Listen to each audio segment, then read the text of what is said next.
oh my God, there can't be anything more embarrassing than my dad talking to my boss about how she's making me do too much work. And like, it was a new word for me. Architecture was thrown at me, and I'm like, ooh, I'm going to do something different in life, you know? This is why I didn't want to tell the name. What is the place with a lot of dacoits? I shouldn't have said this, but it's okay. I'm like, I was supposed to do something before we started shooting. No, it's fine. Hello and welcome to Brutalism and Bananas. This is season 2, episode 2. Should we say that? Sure. I think we should just say episode 10. I don't know. That's quite a few episodes, I have to say. Yeah, 10 seems like commitment. You are now doing this. So let's welcome our guest today. This is Vidhya Gopal. Hi Vidhya. Hello, Neelanjana. So any guesses as to what Vidhya does? Not architecture. So Vidhya is an architect from SPA Delhi. Yeah. But she is a musician now. She's completely switched over to music. Yes. She's a Hindustani singer. Can we say Hindustani? I'm learning. I continue to learn Hindustani classical, but I sing semi-classical, Bollywood, anything really, but not like hardcore classical, because for that requires years and lifetimes of training. And it's almost like you have had that though. Yeah, but then if you're doing architecture, you're not really training. How did you first get into architecture? So how architecture happened is I found a way to get decent scores in school. Not because I was like really studious or anything. I think I figured a way to put least effort for most results. Yeah, most gains. The conventional options, what people consider like good career options, they were open to me. But my older brother had done engineering, and he was like, do anything but engineering, because he wasn't impressed by the course. And yeah, like I have told you before, I was just good with like biology sketches, and that's all we knew about architecture, that it had some sort of drawing in it. And my mom thought, okay, not engineering, maybe architecture. Because it's technical. Yeah, it's technical and it's also creative. It's a marriage of these two things. At the end of 12th standard, I had no idea what my options were. I did not think, because I didn't see people around me taking a commerce or an arts, I did not know these options existed. That's also like a South Indian thing. Yeah, correct. And I thought, okay, engineering, and then this new word, like it was a new word for me, architecture was thrown at me, and I'm like, ooh, I'm going to do something different in life, you know? Like the entrance exam to architecture is damn fun, like there's a lot of logic, and it's like... Did you go for classes? I did like a month or so, I think. That's what I remember. So I really enjoyed those classes because I really enjoyed solving that paper. And I think I was All India rank 63 or 81 or wow. I was under 100. And I thought, okay, I still thought, oh, SPA only has like 100 admissions. Will they take me because I'm 81? I'm still thinking like that. And but then I realized if you're in the top 100, you can go anywhere.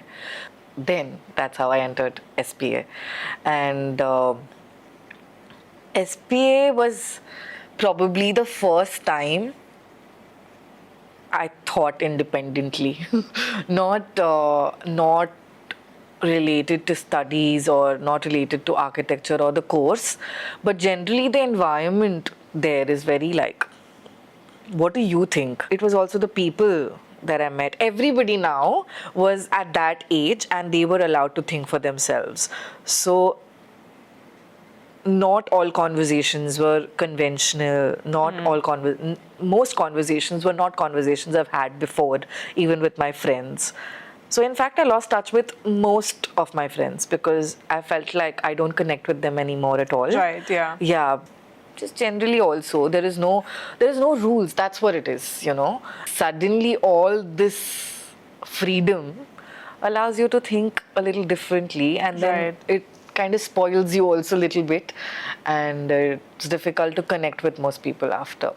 If you think about architecture by itself and your experience at SPA, did you have a great attachment to it, or it was just the fact that you were there that sort of made you be there?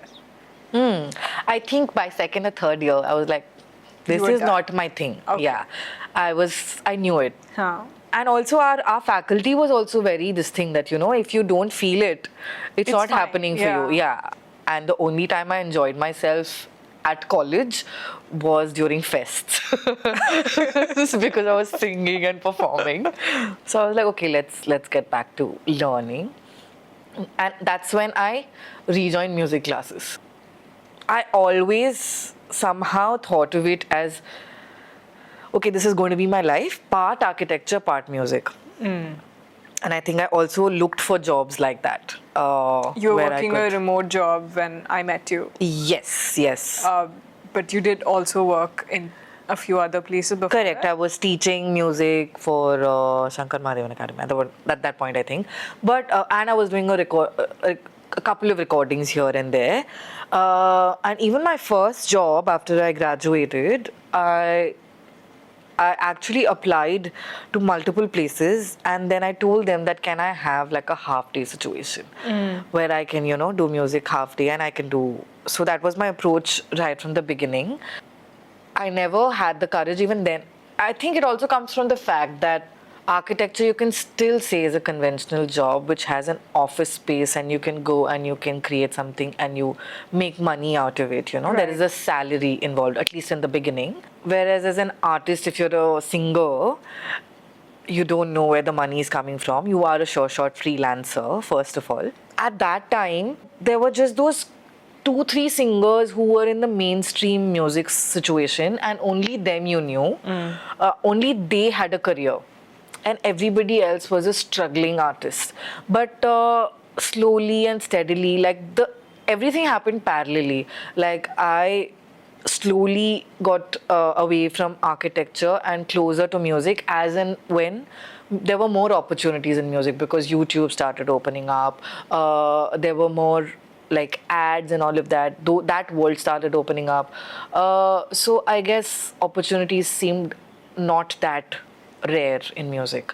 So I felt like, okay, I can go that direction. But initially I always thought that, okay, music may not be something that is a viable career option, so let's also do architecture and music. Right. Makes sense because you cannot just jump into something. you're Correct. not very Especially if sure you of. spend 5 years studying Yes. it, right? Yeah. And from SPA Delhi. wherever that Correct. is. Correct. So obviously, your struggle as a musician has been to a greater degree than as you, I think, would have expected to struggle in architecture. Yeah, but I don't know if I should call it a struggle, Like, I think about it when you are in conventional jobs, the fact that you have a salary, you're not really called a struggler until you are a CEO or a. Right. But somehow in music or in the arts, there is this thing that unless you are the top of You're that, called a struggler. yeah, you're called a struggler. And I feel like the fact that I can afford a city like Bombay and pay my rent and do a little bit extra even, I don't think I've struggled. It's just, it can cause you anxiety to figure out yeah. where your I next think work it's is coming that from. aspect Yeah, of it's a it. mental thing for Yeah. sure. Yeah. Because there's season time and off-season time. And off-season time, you just start questioning all your life choices that, is this even worth it? And how am I going to carry on? And then good things happen, and then those feel like you want them to last forever, but obviously they don't. So, yeah. But I think that's true to any freelancer, not just. Correct. Yeah. That's true. I kind of feel like that when, when I'm freelancing and I don't have photography gigs in the monsoon. I also have architecture to sort of fall back on. Right. So I think for me, having that option is Helps you. important. So that I'm not anxious about it. Correct. And my option is I teach. So those are like a little bit of there's a little bit of conventional mindset in my head also. And maybe it's working in my favor because there are friends of mine who are only dependent on work to come from outside and they're only freelancers. But I don't think I can live like that. So these classes kind of keep me afloat in months that nothing is happening, and I need that. I don't want to keep going like keep saving and then just depleting it and then saving and depleting it and never feeling like you're doing enough. That's actually sad. Yeah. Okay, so where was your architectural internship? Internship was in Bombay with Abha Narayan, and it was more because my parents were in Bombay at that time. A bunch of us came from. Also, I think it was because she was paying the most out of anybody else. She was paying quite nicely, not in today's terms, but I think 10,000. Oh, that's not bad at all. Yeah, that's great. Nah, at that time it was pretty good. I mean, I can't say anything about it. Yeah. I didn't get paid. You didn't get paid. See, that's what most experiences were like. The fact that she was paying and you could be in Bombay for a lot of people was exciting. And she would also she had projects across the country, so she would send you. Yeah, she was a well-known. So it was generally exciting to work with her for those reasons, not because I was specifically interested in conservation or anything. And by then, it was 4th year. I knew this is not my thing. At least let me have fun doing this. What projects did you work on? Yeah, so that's interesting because I feel like that's where my paths will hopefully cross. I worked on a bunch of projects in Bombay, and one of those projects was the Royal Opera House. And I remember it was grey. It was in shambles, and there was everything they were dismantling things. Right, yeah. And I was doing drawings for those, and I was trying to figure out where fixing needs to be done and conservation work needs to happen. And now I go for a couple of concerts to Royal Opera House, and I feel like, ooh, and it's a huge house. I hope at some point of time I have a big enough audience who shows up for me at Royal Opera House, and I perform, and then that'll be like a full circle. Like, okay, that'll be great. Yeah, that'll be great. So then, post this, you worked in Delhi somewhere. I gave a bunch of interviews, and I was accepted in most. But I always came with a clause that, let me work till 3 or 4 and then let me go back. I mean, I'll come early if you'd like, but let me have half of the day for the music that I want to pursue. Yeah. This architect said, sure. And this was really close to my house. I could walk to office and come back. What I thought was going to work in my favor, that I live close by, was the complete opposite because I could go anytime. People had to leave because it's getting late. I had to stay because I live right next door and I can stay and work. And there were times when I have messed up and I have been yelled at because I messed up. And I had to compensate for it by staying extra. So I was there at 7, 8 a.m. and I was leaving at 10, 11 p.m. And now nobody's in the office. It's still Delhi. How late can you get in Delhi, right? And I remember my dad, he came and he was wondering, what am I doing? And I said, I'm working. And I kept telling him, I'm working, I'll come. He said, he'll come and pick me up. I said, okay. And then like 12, 1, he was like, he just came. Now he didn't call me and ask me what's happening. He just came.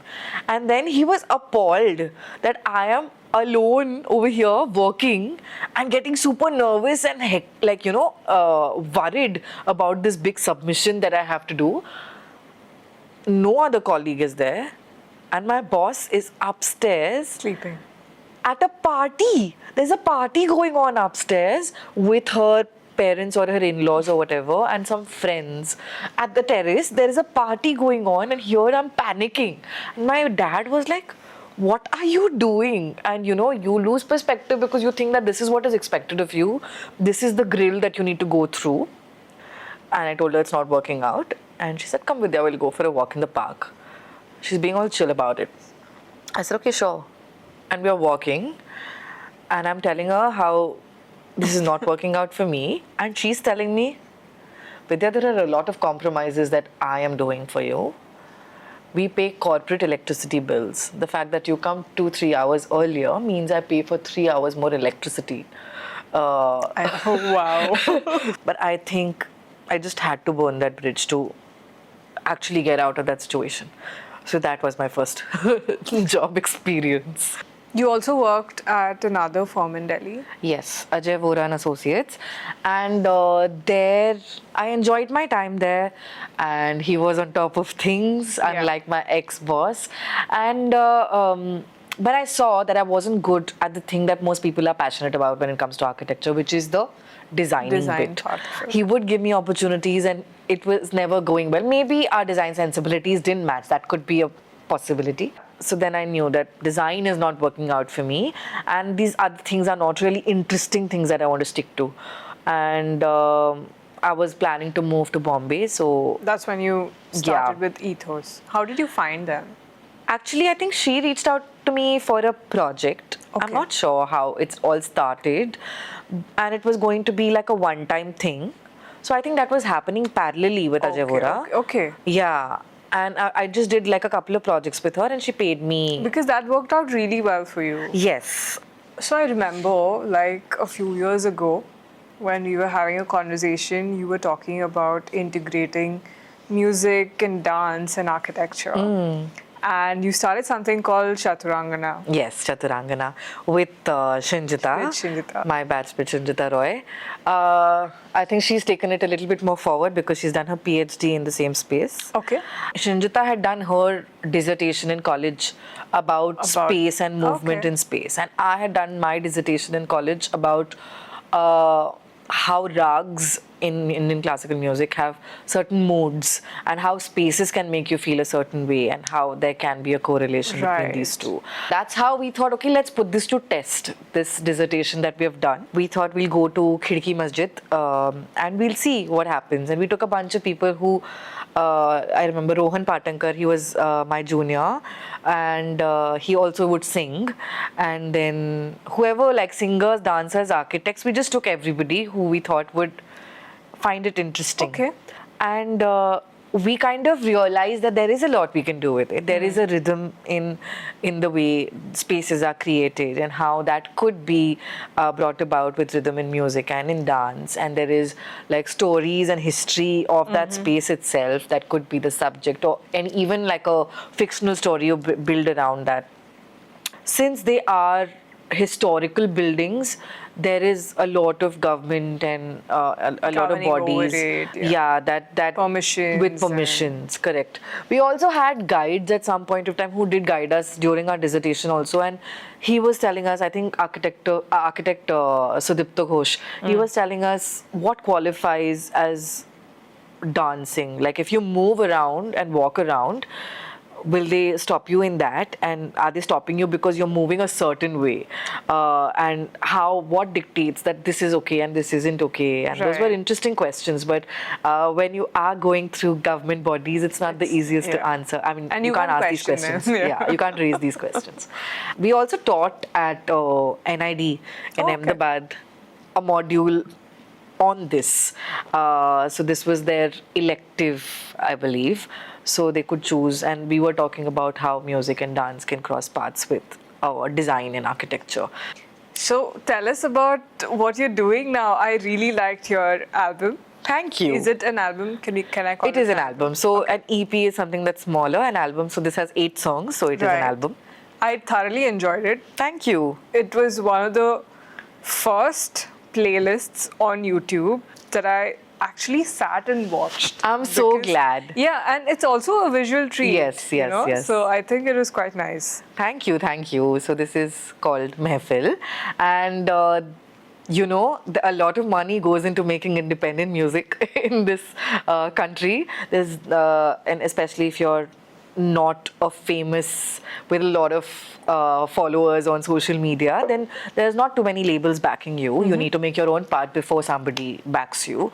So I did a live show and I called an audience and I shot that and recorded that, and that became my album. I also had fun because I wanted it to not look the same, all 8 videos. So we experimented with sound as well as how visually it looks. So the first couple of songs are with just a piano and just like a spotlight, and the second song has a dancer as well, then Shreya, and then there's another section which is a little bit more traditional with the tabla and the harmonium or the keys, and that had this candlelight sort of a set, and then for the third, which was like a more contemporary, there are Western instruments. A lot of these songs have references of nature and birds and flowers and all of that. So I thought I wanted to make that a part of the stage as well. So we put a lot of plants in, and we also made a bunch of origami flowers origami birds. Yeah, to be a part of the set. So even designing it and building it, like having a full understanding of what audio, visual, everything looks like, and an audience comes to experience it. And like I said, it's best to not know sometimes, because now that I know the kind of work that goes into it, I'm not sure I'll be able to replicate it. The fact that I didn't know the hurdles that we're going to face really helped us move along and just get it done. Get it done. But I also enjoy the fact that it's out at a time where we're questioning art in a way that AI is replacing artists, but it's replacing them so like perfectly, like pitch perfect, and visually everything is just. And here, this is a live album with all its flaws out there. While it makes me cringe every time I look at those flaws, it also makes me feel like, oh, it's all right. This is what makes us human, and maybe this is what I need to put out there at this moment. So I'm kind of glad that it worked out in whatever way it did. Yeah. I think it's a beautiful album. Thank you. Yes. And I hope to see a lot more from you. Yes. And I think it's going to be super exciting. Yeah, I'm super excited. As a journey as well. For sure. And the fact that you really don't know what the next day looks like is scary, but also really exciting. Yeah. Especially, I mean, honestly, all of my life has been proof of concept that it all works out. So now I'm less scared and more excited usually. That's a good thing. Yeah. That's a good place to be. Yeah. Okay, so thank you so much for coming on to the podcast. Of course, I had so much fun. Yeah, it was a lot of fun. And obviously, we spent like the first hour just chit-chatting. Yes. Which is not a part of this podcast. And then we spent another hour chit-chatting on the podcast. Yes. Yeah, I realize I'm such a yapper at these things. Usually I'm a quiet person, you know that, but... No, but I think when you're having a conversation, you do get a little... Yappy. Okay, good to know that. But that's a good thing. Okay. As opposed to talking to somebody like me.